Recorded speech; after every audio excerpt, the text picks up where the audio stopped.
Assalamualaikum warahmatullahi wabarakatuh. My name is Amira Fakihah binti Ahmad Termini. I'm from FE2 and for today I'll be talking about the aspirator machine. Before we went deeper about this topic, I would like to clarify that as we all know, suction machines are used in various fields.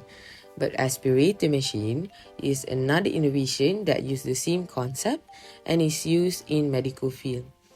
So, as we all know, it is normally used for the purpose of overcoming respiratory blockage or to remove any liquid or solid that potentially harmful towards the respiratory system. This machine have three major roles, which includes removing respiratory secretion when the patient is unable to. This is widely used for patients that possess lungs infection where they produce too much mucus.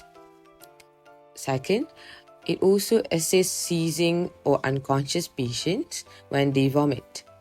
And lastly, it clears blood from airways and is normally for people who suffer respiratory problems such as chronic bronchitis.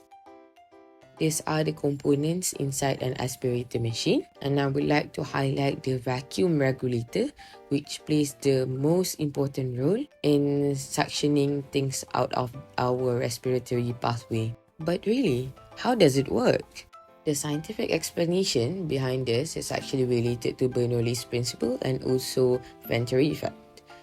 Bernoulli's principle stated that for an ideal fluid, the pressure of the fluid is low when its velocity is high, and when its velocity is low, its pressure is high.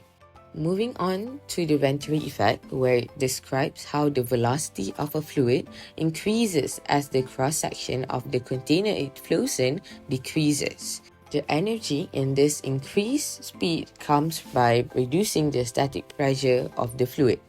For demonstration, let's say that the region with low pressure is the vacuum chamber of the aspirator machine and the high pressure region on the left is our respiratory tract. As we all know, vacuum means zero in pressure, which causing the fluid that flows into it possess such high velocity and creates the suction effect. That is why fluid or solid that's in our respiratory tract is sucked into the machine and flows out to the collecting container, which can be demonstrated as the high pressure region on the right side. What about the advantage of this machine? One of the advantages of aspirator machine includes the portability. Many aspirator machines are compact and lightweight, making them portable and suitable for fieldwork or mobile application where a vacuum source is needed. This is a very important aspect in the operation room. Second, it is also cost-effective. Compared to other vacuum systems, aspirator machines are relatively inexpensive to purchase and maintain. They offer a budget-friendly solution for applications requiring suction.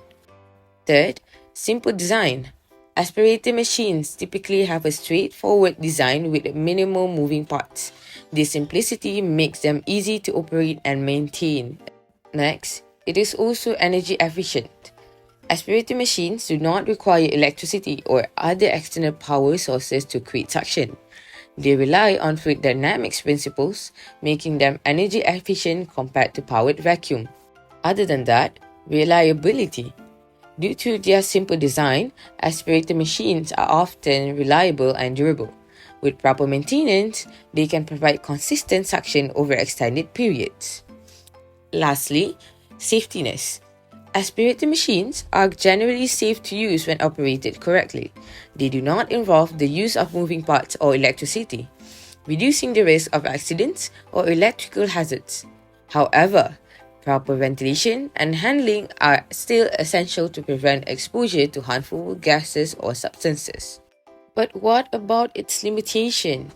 There are 4 limitations regarding on the aspirator machine, and starting with efficiency varies, which means that the efficiency of aspirator machines can vary depending on factors such as fluid viscosity, nozzle design, and operating conditions. In some cases, they may be less efficient than alternative vacuum systems, leading to slower suction rates or reduced effectiveness. Next, it also have limited suction power. Aspirator machines typically provide lower suction power compared to other vacuum systems, such as powered vacuum pumps. They may not be suitable for applications that require high level of suction or for handling large volumes of fluid. Other than that, it also depends on the fluid flow. Aspirator machines rely on the flow of a fluid, usually air or gas, to create suction. Any disruptions or fluctuations in the fluid flow can affect the performance of the aspirator, potentially leading to inconsistent suction or operational issues. Lastly, we have safety concerns. Although aspirator machines are generally safe to use, there are some safety considerations to keep in mind. Improper handling or operation can lead to risks such as unintentional bleeding during surgeries. So this is the demonstration on how the aspirator machine is used.